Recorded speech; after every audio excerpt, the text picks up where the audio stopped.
Sir has an elaborated history of working with top-notch lawyers like P.S. Narasimha, who is the former Additional Solicitor General of India, and Shri Purv Kapoor, I guess. He's a Kuro. very, yeah, Kuru. He's a very prominent AOR in the Supreme Court. So thank you so much, sir, for being here. It's an absolute pleasure and privilege for me and all the attendees here to learn from you and to get a piece of your mind out of this discussion. Thank you, Anubhav. Thank you for this brief introduction. So, sir, though I have very briefly told the attendees about you and about your credentials, but I would like to ask you, what is your journey as a lawyer till now?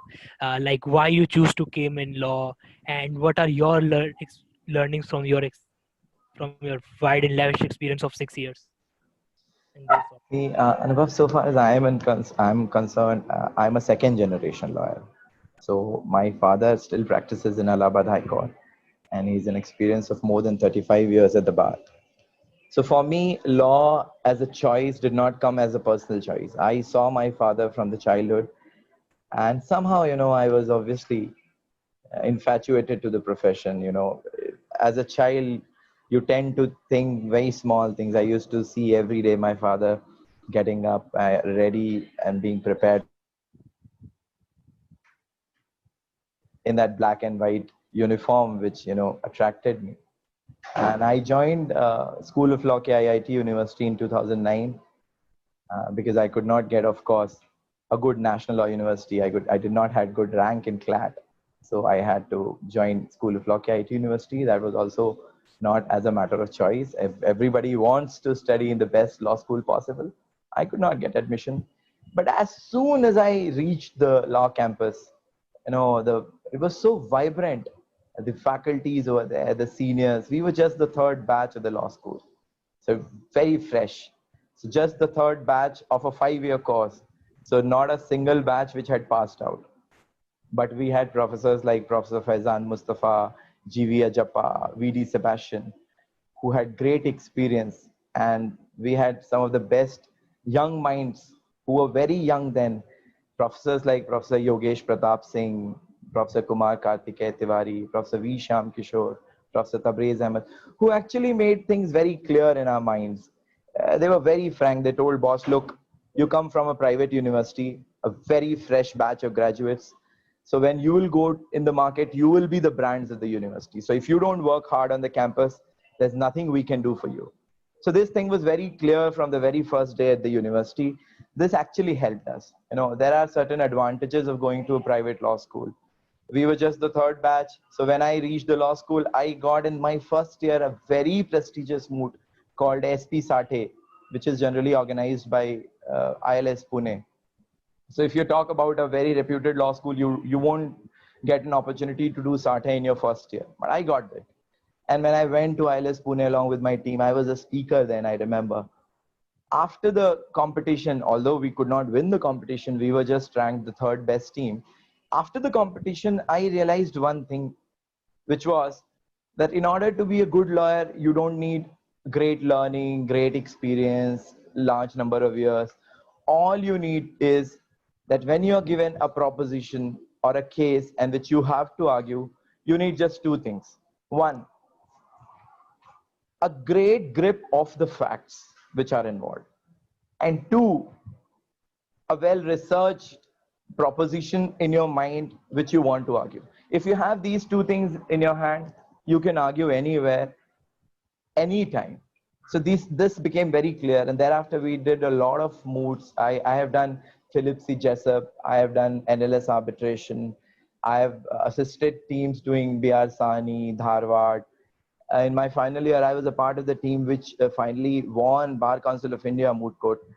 Although I had no publications and I had no internships in law firms, most of my internships were in litigation. I have interned almost in all my internships in Allahabad, either High Court or District Court. Only 2 internships in Delhi. Both were with Mr. P.S. Narasimha, who was not the Additional Solicitor General of India then, when I was interning with him in 2012 and 14. So when I passed out law, it was very clear that I have to do litigation. I did not sit in placements. I did not go for any jobs. Now the question was where, because I had established chamber in Allahabad because my father was a lawyer, or the other option was that I can come to Delhi. So I decided to come to Delhi. And by God's grace, I got an opportunity to work with a brilliant lawyer as my first chamber, Mr. C.S. Vaidyanathan, who's a designated senior. But he was very reluctant.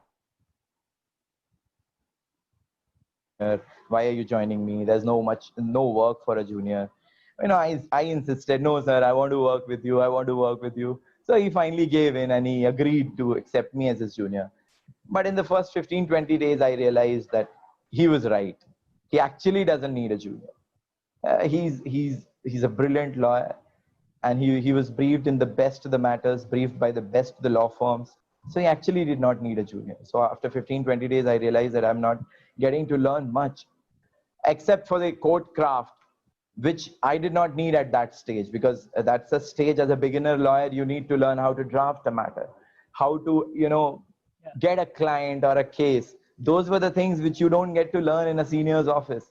So I told sir very frankly, and he very gladly agreed with me. And thereafter, I joined the office of Mr. Apurv Kurup.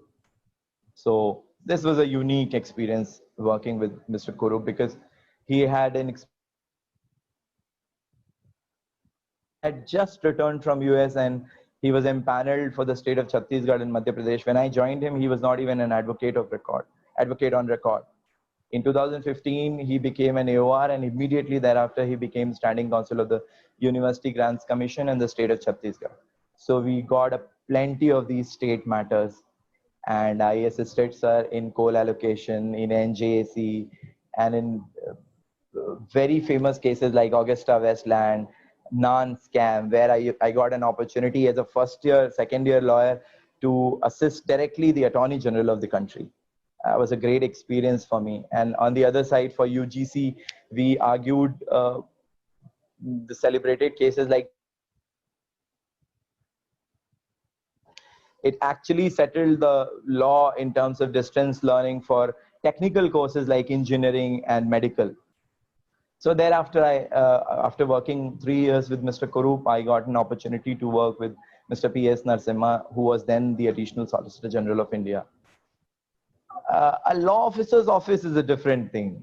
That exposure is a different experience. When I joined his office, I was actually shocked to see the kind of work he had.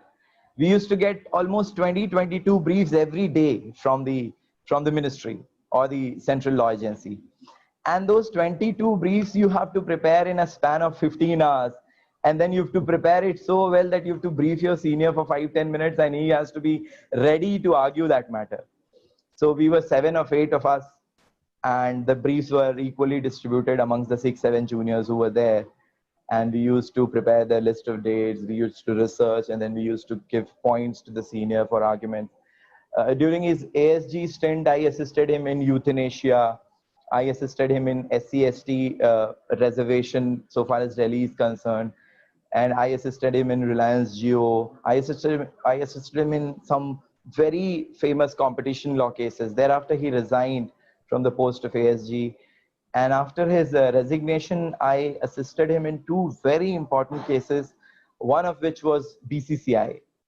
Mr. Gopal Subramaniam was the amicus curiae in BCCI, and when he resigned, Mr. P.S. Narasimha was appointed the amicus, and I was assisting him in BCCI, where Justice Lodha had given certain recommendations, and all the state cricket associations had to approve and bring in their constitution those recommendations.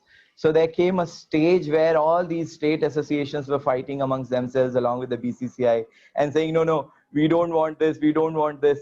So the judge appointed sir as the mediator, and I sat with sir, and then over a period of time we brought all these state associations in consensus with the BCCI, and that dispute was resolved, although some aspects of it are still pending.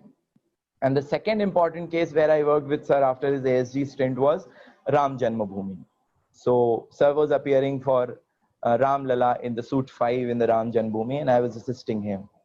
Mr. Narasimha has this unique policy of keeping a junior only for 24 months. I still don't know the reason for that policy, but by the time Ram Janmabhoomi came to an end, my 24 months with him had completed. So the only option for me was either to go independent or start working with somebody else. Because I had never worked with a firm, I had not even interned with the firm, so that was out of question. And the kind of exposure I got, I thought it fit to go on my own. And thereafter, I started this law firm, Prudential and Partners. We have 4 partners right now with us, and that's the journey. Wonderful, so wonderful, phenomenal journey and very inspiring. So thank you so much for this enriching story. Uh, so, sir, now jumping into the nitty gritties of the webinar, the scope of today's session, the topic for today's webinar is scope and extent of power to amend the Constitution under Article 368. So, straight away addressing the elephant in the room. So, what is the significance of power to amend the Constitution? Why was there a need for the provisions to amend the law of land? And why can't we just allow the statutes deriving out of it to be amended? See, so far as I understand this, that the constitutional law of any country cannot be read in isolation. You always have to keep in mind the history, the political background which led to the coming of the constitution. For every country, I'm talking about the constitutional law. For a moment, let's forget about the Indian constitution. So when we talk about the Indian constitution, we have to, of course, look at the political history and how it came into existence. And when you see the Constituent Assembly debates and those deliberations on the language of those articles, even for one words, deliberations have been done for 3, 4, 5, 7 days in the Constituent Assembly. And examples have been taken from several countries when these deliberations were being done. So there was one thing very clear, that we are taking certain provisions from certain countries, thinking that they would suit best to the needs of the citizens of this country. But ultimately, we are taking provisions from the other country, which may have worked well for those countries, which may not work for very good for us. So, of course, when you talk about a constitution, you need to have an amending provision, because the constitution came into existence, and then the working of the constitution starts. And then when the working starts, you realize that this does not suit the needs of this country or the citizens of this country. Then you need to have a provision in the constitution which can actually undo that. I would not call it a mistake, but undo that act which is now making you bound to work, because this is the constitution, this is the highest norm of the land. The court, the executive, the legislature, everybody will work according to the constitution. So while the working, that's why our constitution is called a living document. That flexibility is needed, so that whenever you realize that there's a flaw in the constitution, or with the development, there's a need to bring a change in the constitution. It's not necessarily that there's a flaw in the constitution, but there might be a development. Technological developments are happening. There are so many kinds of developments happening. So in order to keep pace with those developments, there might arise a situation or circumstance where it becomes essential to change that provision in the constitution. And for that, it is very important to have an amending provision in the constitution. So as sir said, that the Constitution of India is a living document, and a living document changes with the time. It evolves with the social and political and economical needs of the country. Like humans also change with time. In COVID times, we have started saving the money, starting investing the money, started bringing better hygiene precautions. Similarly, Constitution.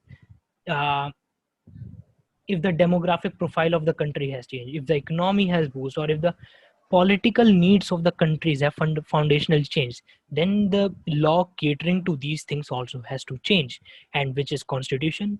And that's why the amendment provisions in constitution are of utmost significance. Is that right, sir? Yeah, that's correct. All right. So, uh, so now, sir, as we have discussed why it is important to amend constitution, we always say that it is the beginning which is the toughest part in anything. So, so can we discuss the first constitutional amendment and how it was placed and uh, how it laid the foundation of altering the constitution, keeping in mind that it doesn't become too flexible to become a pawn in the hands of legislature, and also at the same time it doesn't become too rigid uh, to cater to the dynamic needs of the nation. Right. So, Anubhav, as we've already said that, the necessity of the provision. So that necessity arose in the very beginning, Yes. and how it arose is that we had divided our constitution in several parts, and those parts were further divided in several chapters. So a very important part of the constitution is part 4, which deals with the directive principles of the state policy. Now, in that, there's Article 39, and Article 39 clause B and C talks about bringing equality in the fortunes of Yeah. the citizens of this country. So based on those provisions, because we are talking about 1950s, 48, 49, 50, 51, those years, when although there were many parties, but Congress was in center, and most of the states were ruled by Congress. So it was obvious that the policies were not like today, that Tamil Nadu and Karnataka are going on one hand, they have different policies. Bihar has different policies. Uttar Pradesh has different policies. Those were the times when policies were unilateral because of these circumstances, that there was a single government, a single party which was ruling across the country in most of the states. So the first reforms came were the Zamindari Abolition Acts. They were passed by state legislatures one by one. Uh, Bihar, Madhya Pradesh, UP, Rajasthan, several states passed their own Zamindari Abolition Acts. So as soon as these Zamindari Abolition Acts, first of all, I should tell you what these acts did. What these acts did simply was that in India, there were zamindars who had large chunk of lands. So peasants used to work on those lands. They used to get obviously certain amount of money, but they had no right or ownership on the land. So the concentration of the land was in very few hands. So the Zamindari abolition was brought to break this concentration and to bring inequality. So when these Zamindari abolition acts came, they were being challenged at high court levels.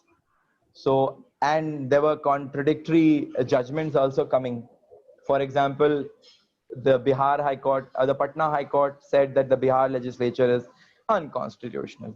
The Allahabad and the Nagpur High Court said that Uttar Pradesh and Madhya Pradesh legislations are constitutional respectively. So the parliament then realized that there's a need to bring solution to this problem. It is therefore that they brought the First Amendment. What they did is they added two clauses in Article 31, A and B, and they added another schedule to the Constitution called Schedule 9th. They added 13 legislatures in the 9th schedule, and by way of clause 31B, they said that all those statutes which have been added in the 9th schedule, they are immune. Immune from what? Immune from any kind of challenge before any court, be the High Court, Supreme Court, what. So the whole idea of the parliament then was that these Zamindari abolition acts, which are being passed by the state legislatures and are being challenged at different high court levels, should stop, and they should be made immune. So the whole concept was that these were agrarian reforms. They were very essential, looking at the socio-economic condition of the country. So these reforms were important. So this was challenged in the first case, which we know as Sankari Singh Dev. So in 1952, it's a reported judgment. So it came before a 5-judge bench, and there were many issues which were raised before the court.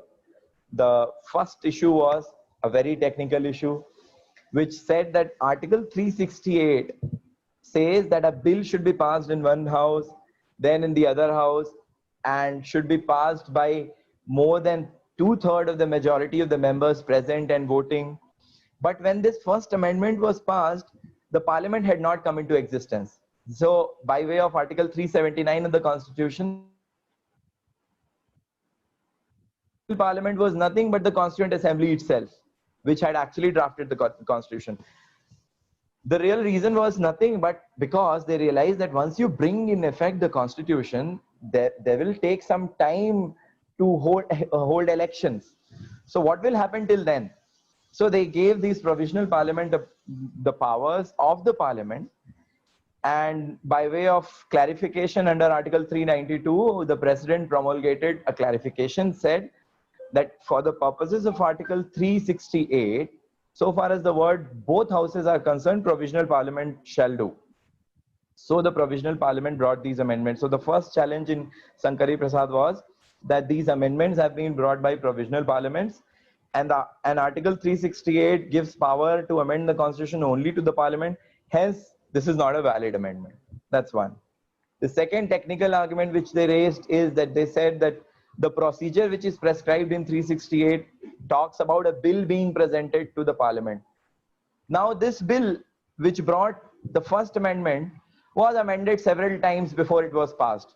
So the technical argument again came in that the bill should not have been an amended bill, it should have been the original bill, only then it can be a valid amendment under 368. Apart from these technical arguments, a major argument which came was that Article 13 in the Constitution in Part 3 defines what is a law. And 13(2) they specifically said that whatever amendments are being done, so even a constitutional amendment by way of a definition would be law so far as Article 13 Clause 2 is concerned. And hence, because a constitutional amendment is law so far as Article 13(2) is concerned, it cannot violate any provisions of Part 3. And these agrarian reforms are violating property rights, which were then fundamental rights under Part 3, and certain other rights, which were a part of Part 3. So this was the main challenge in Sankari Prasad. A bench of 5 judges, the first constitutional amendment was challenged. A bench of 5 judges, they gave the judgment, and they tried to harmonize. You know, we are talking about the first amendment where the intentions of the parliament were very clear, that yes, these reforms are essential. If these reforms are not brought, the whole idea of, you know, that Tagore's India and that Gandhi's India will not fulfill. So these judges were very well aware about the intentions of the parliament. So they were just trying to harmonize, and they upheld the constitutional validity, saying that no, this first technical argument which you are saying doesn't hold good so far as the provisional parliament is concerned, because it is the provisional parliament which exists. And by way of a clarification by the president, it has already been clarified that both houses shall be deemed to be the provisional parliament itself. So those technical arguments were not considered. Now, so far as the 13(2) argument is concerned, that was also not very, you know, nowadays you see judgments are written at great length. So this is a judgment we are talking about 8-9 pages. So they did not get into great detail of the subject, but all they said is that no, this amendment will not qualify as law for so far as 13(2) is concerned, and hence these constitutional amendments are valid. Similar problem then subsequently amendments kept on coming, certain reforms because of the political situation, certain reforms kept happening. Cases like bank nationalization, privy purses, all these came. And in 64, the second big, so far as our 368 is concerned, in 1964, the second milestone comes, which is we know as Sajjan Singh. And I still, in my personal opinion, I still keep in this 368 journey, Sajjan Singh as the most important judgment. And I'll tell you the reasons for that, why I'm saying this. In Sajjan Singh also, similar disputes arose, constitutional amendments of agrarian reforms were challenged, and similar arguments were placed. The consideration of Sankari Prasad came in question in Sajjan Singh. But then Justice Gajendra Gatkar, he said, no, the point stands settled. We will not get into revisiting Sankari Prasad. So far as the law is concerned, Qua 368, that holds good so far as it has been decided by Sankari Prasad. We will not get into that question. And they upheld the constitutional amendment. But why I say that this is the most important judgment in this journey of 368 is because of the two concurring judgments which were given in Sajjan Singh. One was delivered by Justice Hidayatullah, and the other was delivered by Justice Mudholkar. Now, what Justice Hidayatullah did is, he said, I have no difficulty in accepting the Parliament's opinion that these reforms are important and the amendments are valid. And I agree with my learned judge, Justice Gajendra Gadkar. But to say that these amendments or the constitutional amendments are so important that they can brush aside part 3, that they will not be treated as law so far as Article 13 Clause 2 is concerned, I will not agree to that aspect. But because that issue does not arise today, I keep it at that. But I clarify, he said that. I clarify that I do not agree with this view that constitutional amendment is not law for the purposes of 13.2. Similarly, Justice Mudholkar, what he did, he said that all these members who are elected to the Parliament or selected to the Parliament, they have an oath of allegiance to preserve the Constitution. Now, if they change the Constitution or they amend the Constitution in such a way that the basic tenets or basic features of the Constitution are destroyed, that oath itself will be violated. So it is Justice Mudholkar in our Indian judicial history for the first time used these words, basic features or basic tenets of the Constitution, which we know that came into existence from the Keshav Nanda Bharati. And that is where I say that the Sajjan Singh is very important so far as 368 journey is concerned. So the whole journey of 368 is nothing. After Sajjan Singh, you will see that the whole journey of 368 is nothing but a tussle of power between Parliament and the judiciary. Yeah. So both of these institutions, they actually came in open fighting against each other for some years. It did not exist as it is. We are talking about 64 in Sajjan Singh. So obviously the dispute gets resolved. But for the next 10 or 15 years, you will see that this fight of taking power, who is more powerful, Constitution, that tussle went on. Understood. All right. So if I have to brief this answer in just 2 or 3 lines, the landmark judgment that laid the foundation of amendment procedure of Constitution was Shankari Prasad, then Sajjan Singh, and then Keswananda Bharati, right? Right. Yeah. And there's one small milestone in between. It's not a small milestone, but I.C. Golaknath. Yeah, and Golaknath as well. And when the protagonist, the main chief justice, the main judge who laid the foundation of Constitution movement, who annexed all this, who supplemented all the procedure was Justice Hidayatullah, I guess. Hidayatullah, sir. In which case you're talking about? In Keshav Nanda Bharati? No, the one who agreed that, okay, the constitutional amendments are valid, but I can't agree to the point that... Justice Hidayatullah and Mudholkar, both of them. Mudholkar, yes. Mudholkar. All right. So now coming to the next question, sir. What is the absolute powers and limited powers for constitutional amendment? And where does this line of difference lies? See, in order to understand this, we'll have to now look upon the next 2 cases in this line. All right. The I.C. Golaknath and the Keshav Nanda Bharati. Because we have limited time, so I will try to, very briefly discuss these 2. So what happened in Golaknath is this Henry Golaknath, William Golaknath, these were 2 brothers and they had large chunk of land. Again, the same problem came in, and they had approximately 500 acres, of which they were given only 21 acres. So they challenged these amendments.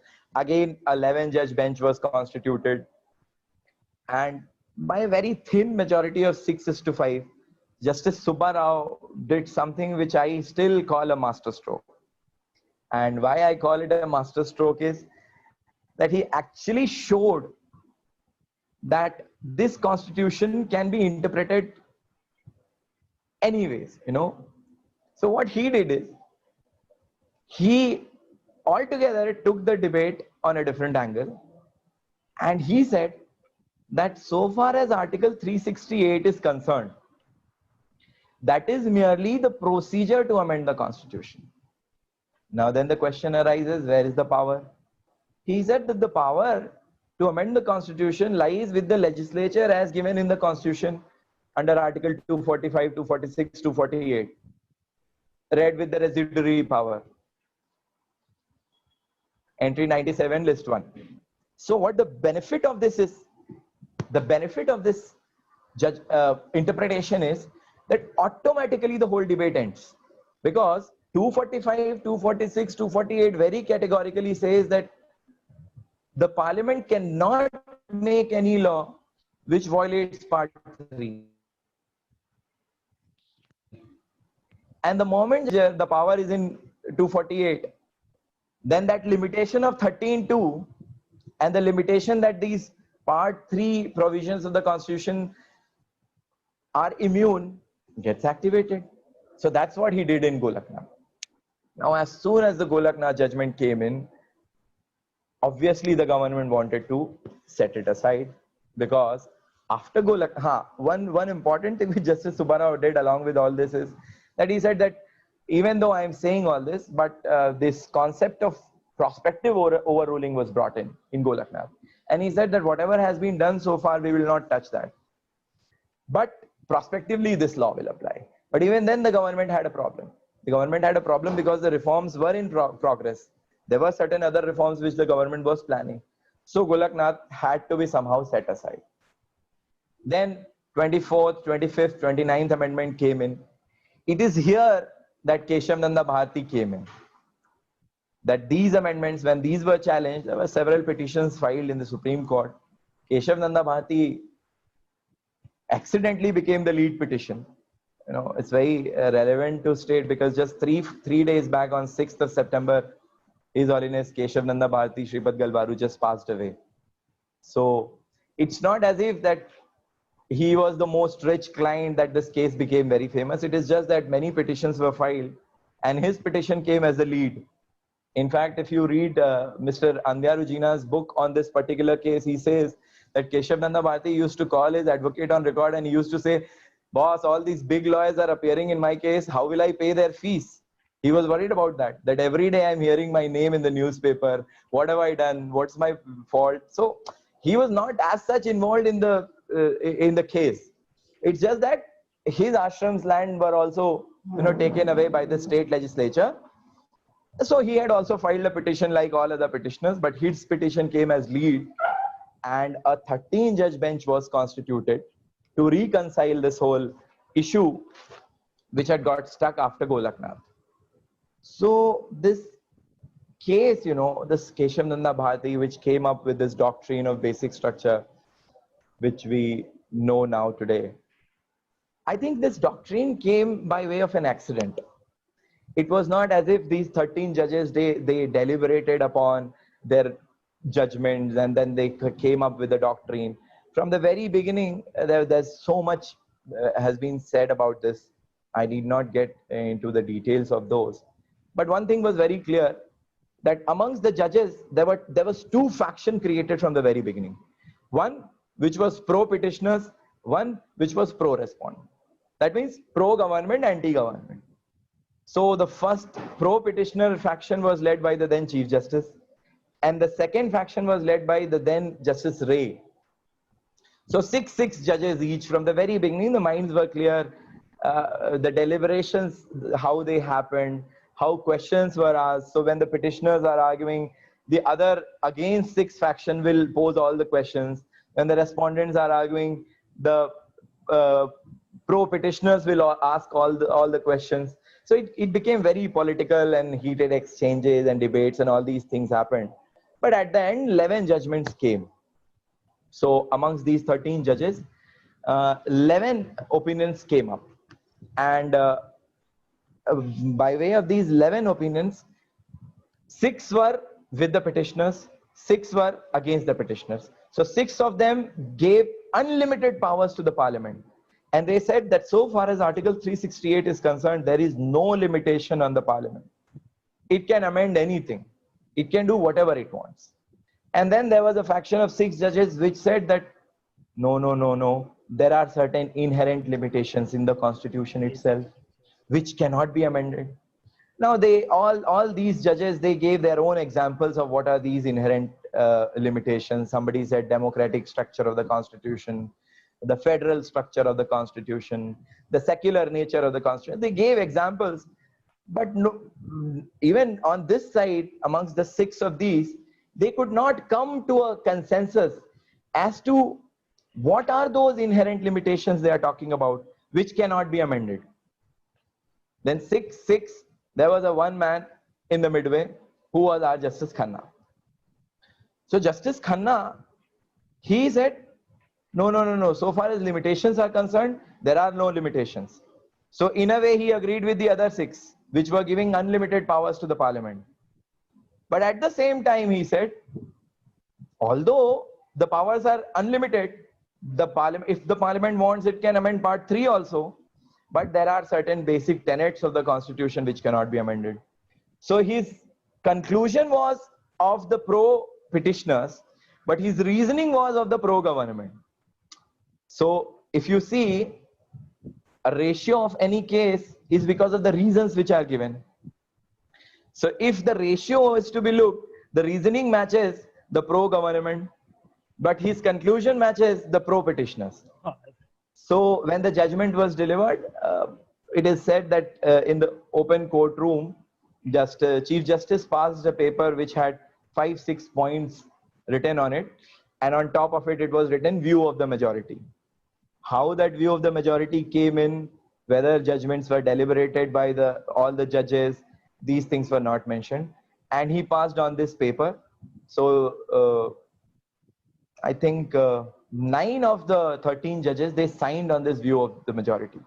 Now you see, 6 were those who were pro-petitioners. 1 was Justice Khanna, 7. 2 from the pro-government also, Justice Palekar and Justice Chandrachud, they joined the other 7 and they signed the view of the majority. It is in this document, the view of the majority, which has no reasoning, no issues, just certain points. The second point is the doctrine of basic structure, which said that Article 368 gives power to the parliament to amend the constitution, but while doing so, they cannot amend the basic tenets, basic framework of the constitution. Although it never came into question in those judgments after the view of the majority, that what is the basic structure, which features are the basic structure, it was not discussed. So Keshav Nanda Bharati, why it is important today is that although again it upheld almost all the constitutional amendments so far as agrarian reforms were concerned. So it went on with the policy of the government. But in effect, it gave us a doctrine of basic structure, which we at that point in time, probably people might not have realized how great this is. But in the journey of the constitutional history of the country, we came to realize that had not this doctrine existed, the constitutional history of this country Sir, might we have missed last few lines. I don't know if there was some network glitch or what. Can you no. please repeat some last few lines? All I'm saying is that when this judgment came, then the lawyers or the people might not have realized the value of this doctrine. But the subsequent constitutional history of the country establishes this fact very well, that had not this doctrine existed, we might have been a different country altogether today. There were many occasions where this doctrine stood. You know, there's a phrase, the beauty lies in the eyes of the beholder. I look at this doctrine in the same phrase. Many judges after Keshav Nanda Bharati, as we will see, we will also discuss 2-3 applications of the basic structure doctrine. they've applied the basic structure doctrine in a very different manner, as it was not even thought in Keshavananda Bharati, but it has come to rescue. So ultimately, good or bad, the doctrine has saved us.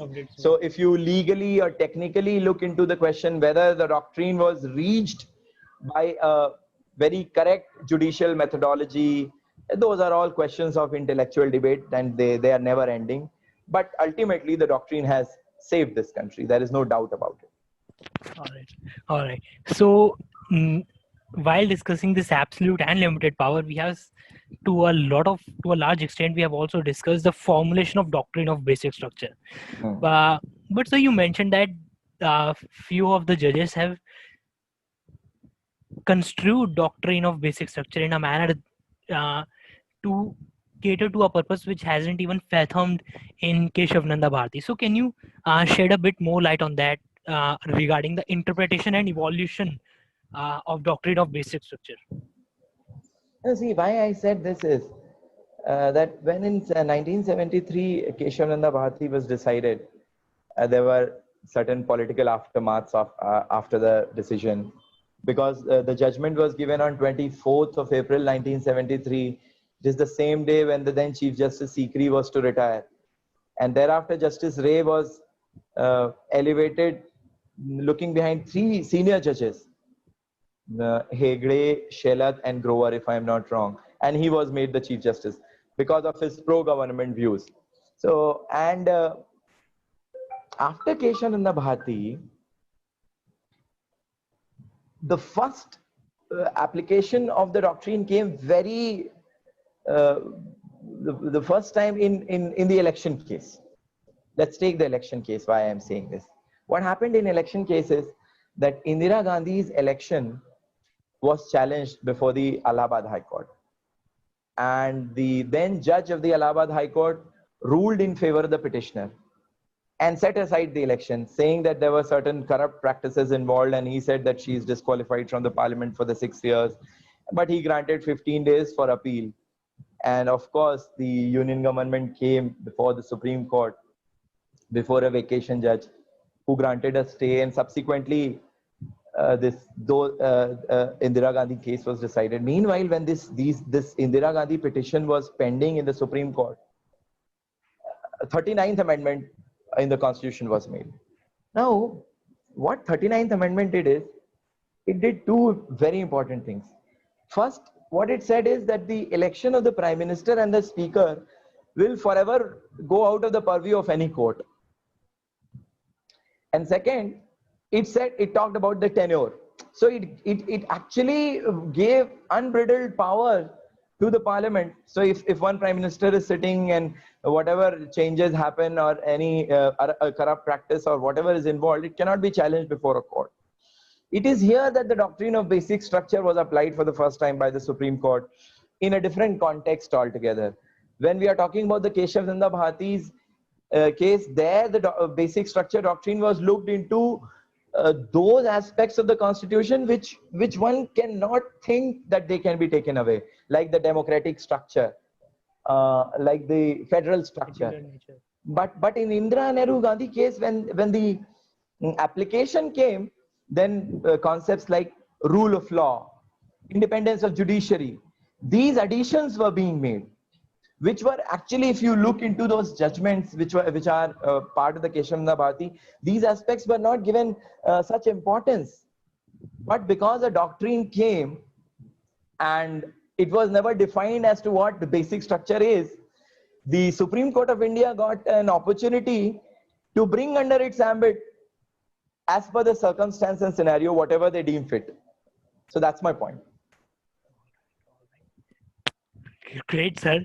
The way you have explained these intricate concepts in a lucid and articulate manner, like in a storytelling manner, I'm never going to forget it. And I think the same is valid for all the attendees here.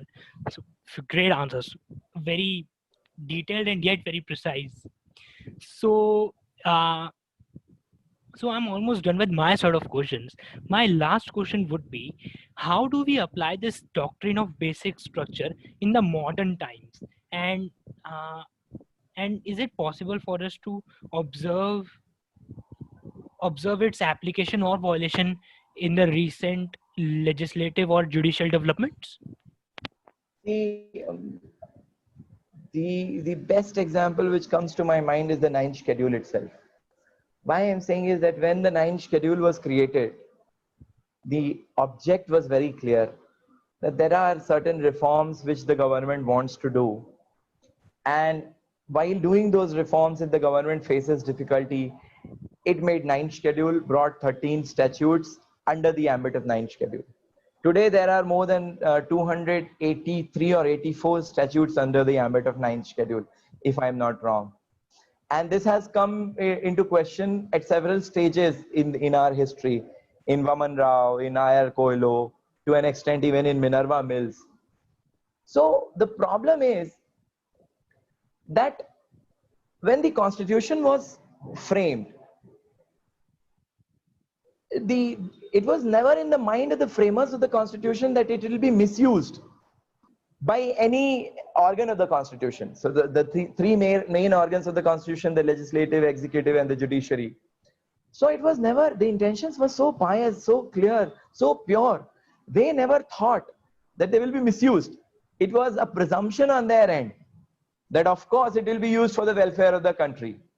But as you see the history, the political history of this country, the emergency, the during the emergency amendments, the post-emergency deletion of those amendments by the Janta government, then the period of 92 to 98 of hung parliament, subsequently 10 years of the Congress rule, and now a very strong party like BJP in power.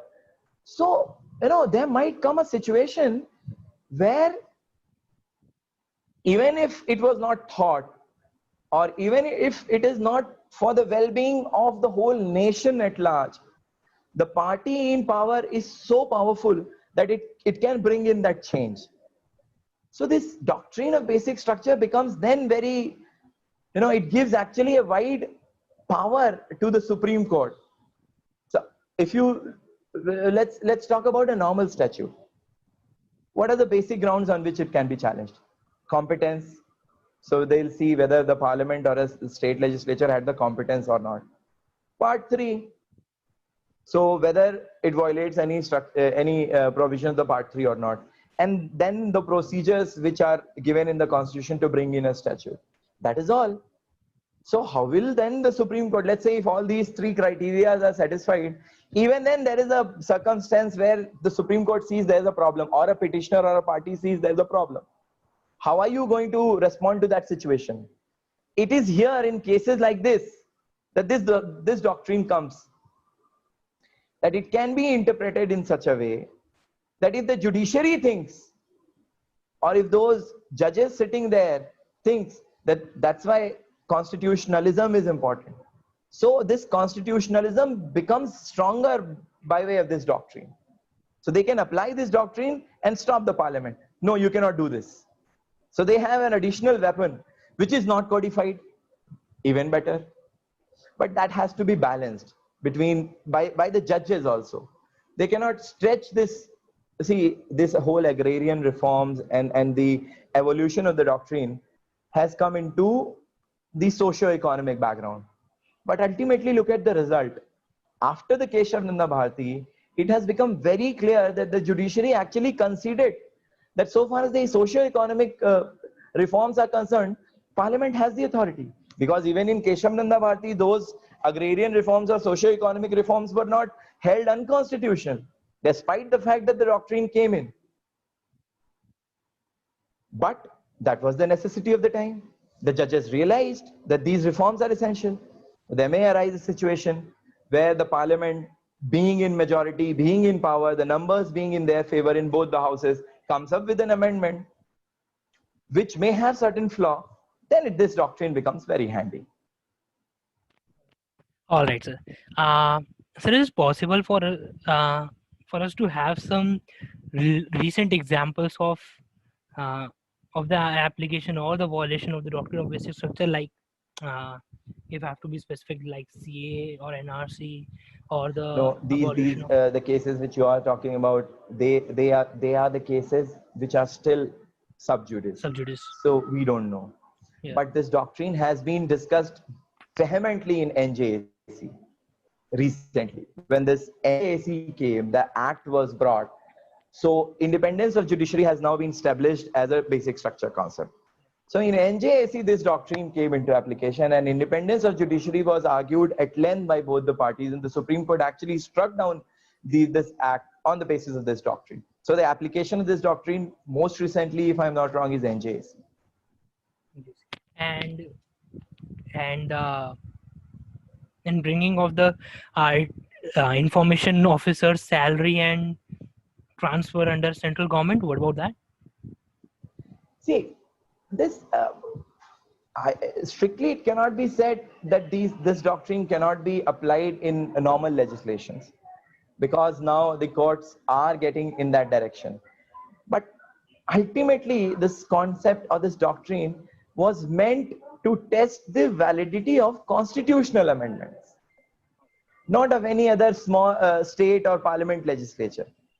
The ambit can be extended if there is a statute passed today which violates a tenet or a concept which has been established as a basic structure doctrine. There is no problem. The courts may apply. But ultimately, it is my belief that this doctrine's application should be limited to test because when it comes to normal statutes or normal legislations passed by the state legislature or the parliament, there are so many checks and balances already given in the constitution. Our part 3 is so wide. So any legislation passed by the parliament cannot violate part 3. And look at the ambit of the part 3, which the court is increasing day by day. Look at the ambit of Article 21 today, where 21 was when the constitution made, how it was interpreted in A.K. Gopalan, how it traveled in Menaka Gandhi, it has changed. In triple talaq, how it has been interpreted. In the other cases of 377, how it has been interpreted. So this journey of Article 21 itself shows us that for testing the constitutional validity of legislatures, the doctrine of basic structure would be resorted only as the last mechanism. Understood. All right. So with this, I'm done with my set of questions. Some great answers. As I said, that these answers have actually depth to them, and yet they are very precise and easy to consume and easy to contemplate for the lawyers and all the law students here to actually make something fruitful out of them in their legal practice and academic careers. So yeah. Anubhav, I can see a question. Yeah, Kunal Pandey. Kunal Pandey has asked this question. What about the statutes added to the 9th schedule before 24th April 1973? See, Kunal, this has been answered by the Supreme Court in Vaman Rao and I.R. Coelho. So Vaman Rao and I.R. Coelho set the status very clear that so far as an act which was already added in the 9th schedule before Keshavananda Bharati, that's immune. But if the constitutional validity of an act was challenged before Keshavananda Bharati and it was held unconstitutional, and subsequently it has been added in 9th schedule after Keshavananda Bharati, then the constitutional validity of that act can again be challenged. All right. So I hope, Kunal, that answers your question. You can type yes in the chat box if that does. So yeah, now if anyone has any question, they can type it in the chat box, and I will allow that person to speak, and he can directly put it to Shukla sir. Anyone. Now this is the time you can ask all the questions you have thought of or you have prepared for prior the session. And believe me, sir never has. I have strict instructions from sir to make this webinar as interactive as possible, and he has told me that Anubhav, no question is stupid. So people, feel free to ask any question pertaining to the topic. Anyone. We have 15 attendees with us. Let me see. Suyash Pratik.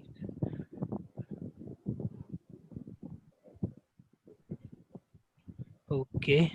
Okay. No. No question from the attendees. All right. So I think, sir, we can call it a day. All right, Anubhav. Thank you so much for having me on board. I think there is a question. Someone asked. Oh yeah. So before leaving, I would like to ask all the attendees for the feedback. So can you guys please rate this session on a scale of 1 to 5, with 1 being the lowest and 5 being the highest, so that we can get a feedback of how we did, and if you guys have any specific area would like to highlight, you would like to point out where we can improve, please feel free to do that. Okay, thank you Neha for 5. Uh, People, I'm not ending the session till you guys give me the feedback. So chat is open, Anubhav, please. Yeah. Anubhav, can you relieve me? Yeah, sir. So everyone is giving you five and praising. Thank you so much. So with this, once again, I would like to express my gratitude that you came. I know that you have matters piled in, you're enough on your plate, but yet you came. So thank you so much for that. Thank you so Thank you, much for all Anubhav. the attendees to join us here. So with this, Thank you, Anubhav. I bid you adieu. Thank you so much. Take care. Bye bye.